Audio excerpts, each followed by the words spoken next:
was the toughest story I've ever told, and it was tough because I had to fight everyone to tell it. Hey, I'm Landon. And I'm Michael. And welcome to In Their 20s, the best podcast for people in their 20s. This week, we had the amazing opportunity to speak with Brad Edwards. He's the investigative reporter and main anchor for CBS 2 Chicago. We heard about the mistakes that he made in his 20s, how he became a risk taker in his 20s, how he accomplished so much in his 20s, and also how he's been staying busy during COVID-19. And before we get into that interview, make sure you are subscribing to In Their 20s on YouTube and leave a comment to let us know how much you liked Brad's interview. Well, let's go ahead and jump in with Brad. Thank you again for taking time out of your busy schedule. I'm glad we could make this work. We're really excited to have you on. And where we wanted to start was kind of with your college experience. So obviously, you went to Michigan State University and got a degree in telecommunications. And we kind of just want to know what made you want to choose to study telecommunications, and how has this led you to have such a highly awarded anchor and reporting career? Well, thank you for having me on, first of all. Second of all, go Spartans. Third of all, my degree in telecommunications was really the quickest way to get a degree. My dad was an educator, and he was also a really well-known and renowned college basketball and football official, Division I, Big Ten, getting screamed at by Bobby Knight eons ago, so on and so forth. I went into education. My brother went into education. And I think we both had thought that we would probably do the same thing. I mean, we'd go into education. I was a big history and English guy. My brother did eventually go into elementary education, and coincidentally is now an NFL official. And I thought I'd go into education and be an official, but I realized pretty early on that I didn't think education would quench my thirst. I didn't think it would quench me for 30 years, 3 decades of curriculum and No Child Left Behind and paperwork. And I didn't think I could do it, and I didn't think I'd be good enough at it. And if I was already unmotivated as a student thinking about the prospect of 30 years, I turned then to journalism, which I really wanted to do. I dreamt of doing, but I didn't allow myself to dream big enough, I think, initially. I grew up in a pretty conservative part of West Michigan, which is really all pretty conservative. And I was gay. And I think having that experience back in that day, 20 years ago, when it wasn't nearly as accepted. I mean, we were talking, in the 80s, you'd see young men dying in California and nobody cared. Jeffrey Dahmer was killing gay men in Milwaukee, and it was almost a joke. There was a young man named Ryan White in Indiana who had AIDS. He wasn't gay. He was too young. He got it through a blood transfusion. But, I mean, they basically put him in a bubble and ostracized him. So growing up as that being my view of gay, I almost thought I would be a teacher and just kind of hide away.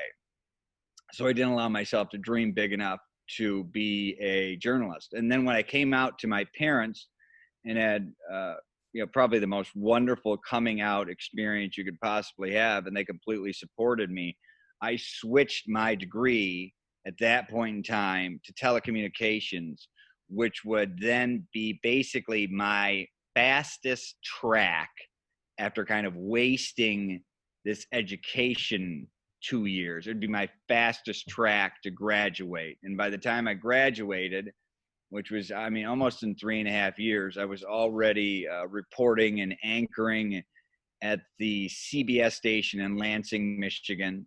Michigan State's obviously in East Lansing. Lansing is the state capital, and Lansing. WLNS was a weekend anchor there, making $20,000 a year for the #1 rated show, and I had a clothing allowance of $500 at Macy's. And now this has happened 20 years later. So focused in telecommunications, which really showed you this love and passion for reporting. I want to set the scene. You know, you're now in your 20s. Being on TV for the first time, reporting your first event. What was that like? Was it really, scary? Was it a tough thing you had to really get used to? I understand, something like that can make a lot of people in their 20s nervous. First time being on television, being trusted to share news and share updates with, a certain area or even the world. So what was it like to report for the first time? I was pretty fortunate when I started reporting and anchoring, and I got a lot of great reception. I was really fortunate through the whole ride. I mean, it was, people had said, wow, you're nailing it. Wow, you're better than expected. Wow, you seem like you've been doing it for years. And here I was 21 years old. But it really reaffirmed in me that I had made the right choice. Like, I was really fortunate because a lot of people, I wouldn't even say fortunate. I mean, pivots are a part of life. Changes are a part of life. And switching careers is a part of life. I was lucky, though, that I nailed it right out of the gate. But not everybody does. Like I talked about my brother, he went and become a great fourth grade teacher. And now he is the chief sales officer for a medical supply company.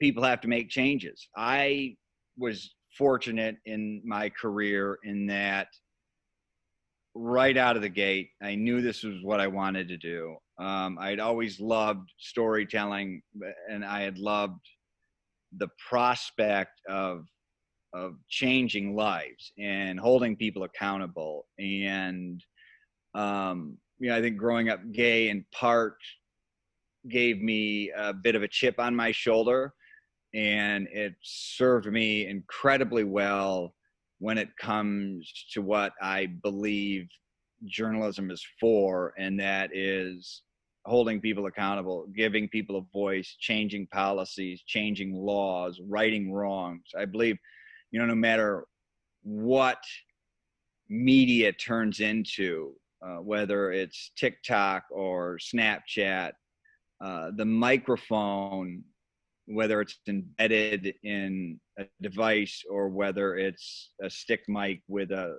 CBS 2 mic flag on it, is probably the most powerful apparatus of accountability. And I was lucky that I switched in college and got on the right path. And so you have this passion for journalism, and it is that ultimate goal to give people a voice, make some sort of, positive change. Was that something you were able to do in some of these first positions in your 20s at your first news position? Were you able to be a reporter who could bring out somebody's voice? Did they give you the ability to do that? Like, I wasn't right away, and nobody deserves that right away. I mean, people talk, it's interesting, they always take ethics courses in college, and just, it's gobbledygook.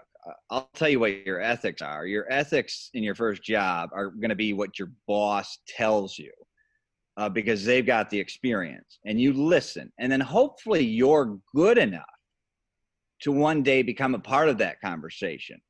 And then hopefully you're good enough to then make those decisions and have your boss say, said employee has earned the right to have his set of ethics. I was really fortunate that I had bosses right out of the gate, and bosses ever since then. And I've had a lot of bosses who have hired me because of what I do and the specificity of my skill set. And a lot of it is writing, and a lot of it's ability to interview, getting people to say the right things, and then taking those sound bites and forming words around them to form really compelling television. But I mean, I knew pretty early on, the first things you do out of college, I would say the first stories, I can't even look at what I did. It was trash. But pretty quickly, be honest, I lost a godmother on 9/11. My aunt, Barb Edwards, she crashed into the Pentagon, American Airlines Flight 77. And that was months after I graduated from college. And that gave me a whole new perspective on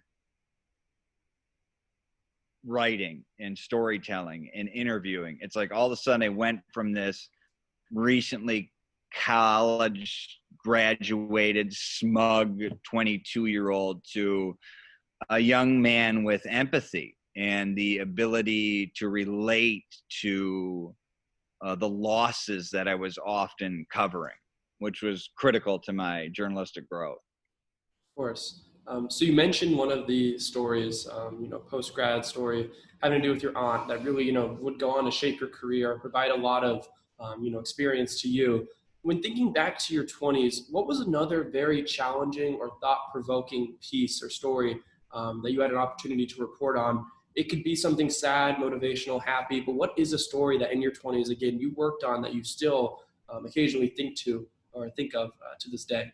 I mean, it was the toughest story I've ever told, and it was tough because I had to fight everyone to tell it. Including my managers. In the mid-2000s, I was at the powerhouse station in my hometown, which was Wood TV. Wood TV, it's Wood. Grand Rapids was known as Furniture City, still is Steelcase Herman Miller, and it was the dominant station. It was a dream to be there. Eventually, I was there with the woman who became my best friend, Ginger Z, who I'm still dear friends with today. She's on Good Morning America, and I remember how hard I had to fight to tell one specific story. And it was a woman whose parents had written me, and she was in prison for 50 years for sexually assaulting her adoptive son. And it wasn't fondling, it was legitimate sexual assault.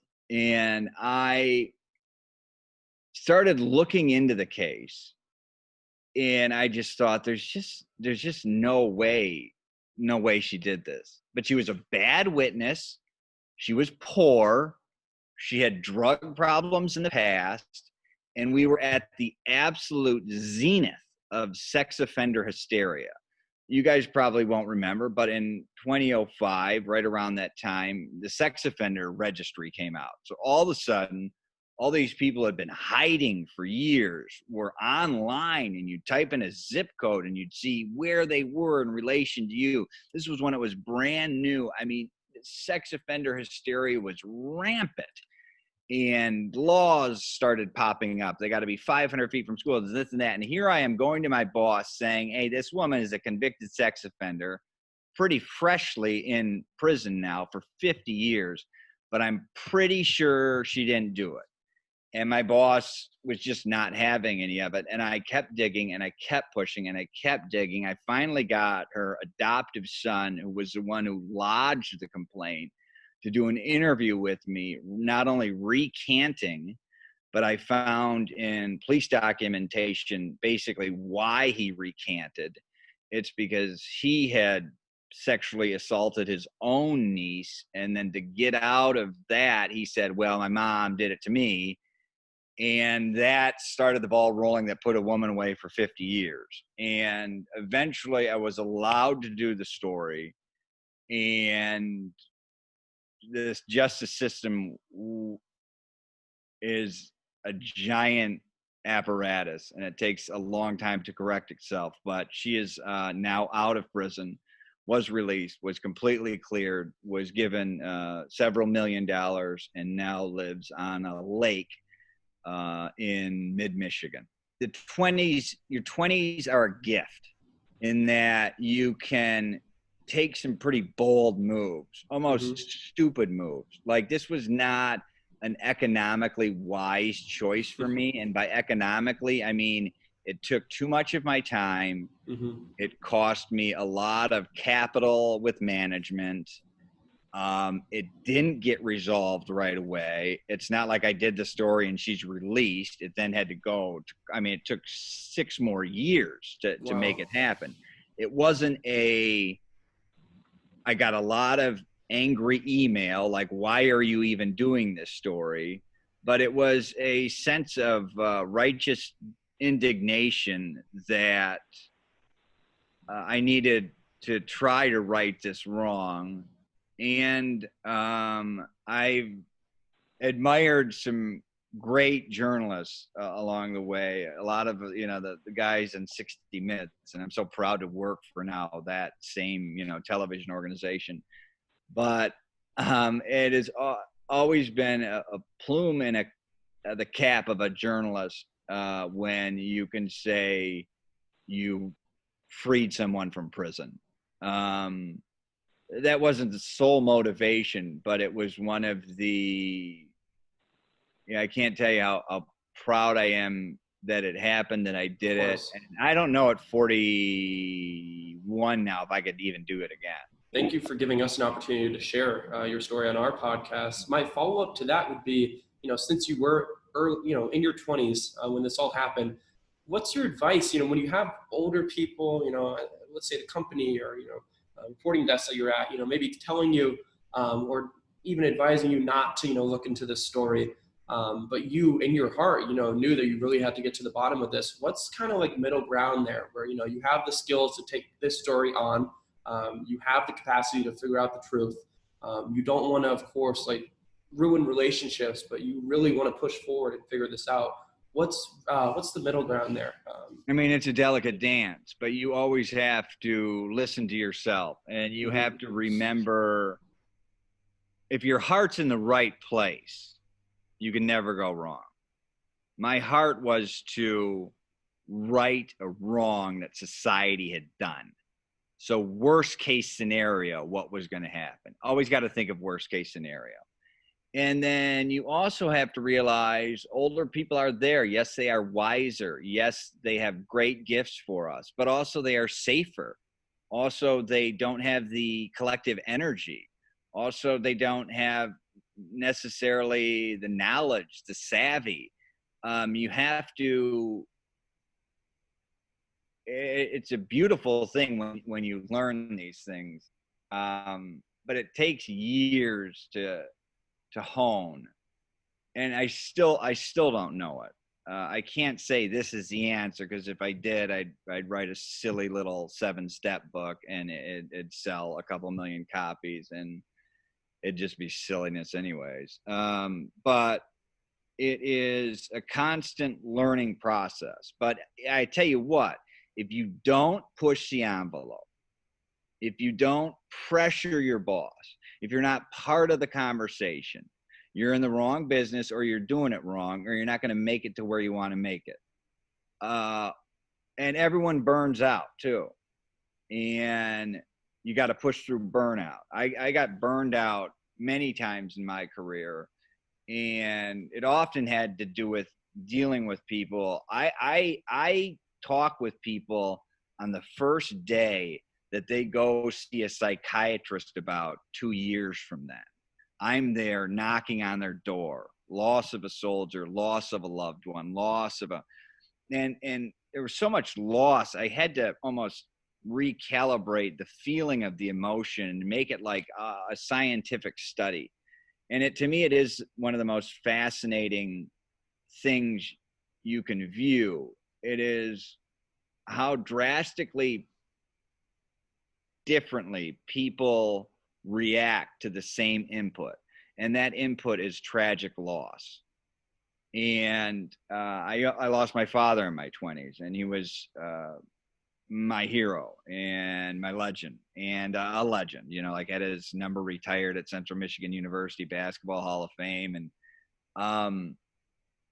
I was lucky enough, though, through reporting, to see people deal with loss in so many different ways that I realized you have a say in it too.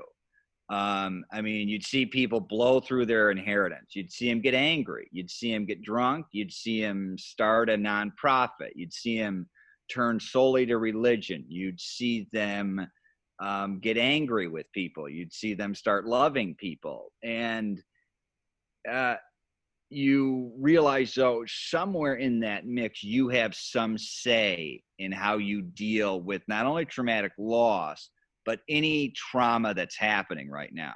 So you guys in your 20s that are like, oh my gosh, we're just entering the economy and everything's flipped upside down. I have no control. Completely wrong. You actually have complete control. And the best part about being in your 20s right now is when I was in my 20s, I had to like look up stuff in books. I had to go to libraries. I had to do everything you guys, it's on the internet. It's brilliant. Like you just have to Google it. And I'm so, it's funny. It's like one person asked me what I knew in an interview. Like they were really impressed with how much I knew and how did I know so much? And I said, well, I know everything on the internet, right? Because you just got to search it. Now that doesn't mean I could understand some type of vague theorem or coding or so on and so forth. But, you know, while you have this quarantine time, it is a gift to, if you're not using it to expand your brain, because I'm telling you, at some point in time, it stops expanding. I think I'm around that time where I can no longer input things. I'm just hanging on to what I got. But you guys use this opportunity to market and create your brands and cultivate your image on social media and who you want to be. I think it's because once this thing is done, there is going to be this huge pent up spending. Like everyone, there's like a floodgate right now. No one is spending anything. And when this thing pops and blows, and if you're properly placed next June, July, August, the world will be your oyster. Yeah, I totally agree with you, Brett. There's so many things that students our age or young professionals our age in their 20s can really go out there and brand themselves, whether it be on any form of social media, trying to get out there, trying to build who you are and let people know who they are. And especially with this whole new work at home environment and everybody's trying to adapt to that, you actually have, you know, the office is at your home now. So you can be doing other things, kind of what Landon and I did, is coming up with this idea to give students good advice for their 20s. And, you know, we're doing that on the side of our full-time jobs as well. So it's kind of, we have this time, we're young, we're able to put in grit now, because as you said, it's okay to burn out later. But as long as we're putting in that grit right now, we're able to develop something that can be really useful to a lot of people, or you can just build out who you are, what you want to accomplish, and really get on the right track with your career. How are you able to get your personal brand out there when you are the main anchor at CBS? How are you able to get your personal brand out there through the stories and through your reporting? Was because I had good bosses, but it's because I was allowed to become a part of the conversation in what I'm doing versus me becoming a person where they say, do this. I had such a fear of going into the newsroom and being given the assignment. Oh, hey, Brad, there is a fence that someone's trying to build and Tucumcari and a bunch of neighbors are ticked off. I was so fearful of doing that story of a planning commission meeting that I created sources, enterprise, got to know the cops so I could come in and I'd have my own story. So while everyone's taking handouts, I'm giving them fresh, legitimate, I don't like to say exclusive because it's hackneyed and cliche right now, but legitimate enterprise news stories. I don't even think it's talking about the potential of creating your own brand. Be your own brand. I've always seen myself as a manager. I've always seen myself as in charge. I'm in charge of my brand and how I treat people. I'm in charge of many things. I certainly don't have the title. I'm not the general manager. I'm not a news director. I've never had any management experience, but I've always believed in managing from behind. And you can do that by buying your coworkers coffee, writing them simple notes. I mean, when's the last time you've actually, I during the pandemic was like, I want to pick up a couple things. Every night I write 2 handwritten notes, 2 notes. Some of them are 5 words, fire it off. People have called me with tears saying how much it's meant to them. And that's part of, I don't want to call it manipulation, but it is curating who you are. You don't need to sit there on your phone all day. Go ask everyone how they are. There's a great, tip about being a 1-minute manager. Walk around, ask how people are, ask them how their kid is, ask them how, become that person you want to be. You may not have that title. That doesn't mean you can't walk up to different people and quote unquote do the manager thing. Just because you're at a cubicle with a bunch of other people in the cubicle doesn't mean you're not a manager. You are a manager. You are managing your brand, your future, where you go from where you are. If you don't see that, then you got to start seeing it like that. There is something to be said in this time about kindness, and that's something you can't fake, but it is something that when you practice it, I believe you become better at it. And I would, in our era of everything on tech, us doing this on Zoom, we never meet each other. I love the thought of this note writing thing has really done remarkable things for me. It's improved my penmanship. It has made me connect with people, and what it's done for these people has reminded me of like the little notes of kindness. And by notes, I don't mean physical notes, although there are physical notes, but those little tones that you send out of true kindness without any expectation in return. I can actually already tell you, though, it's returned to me.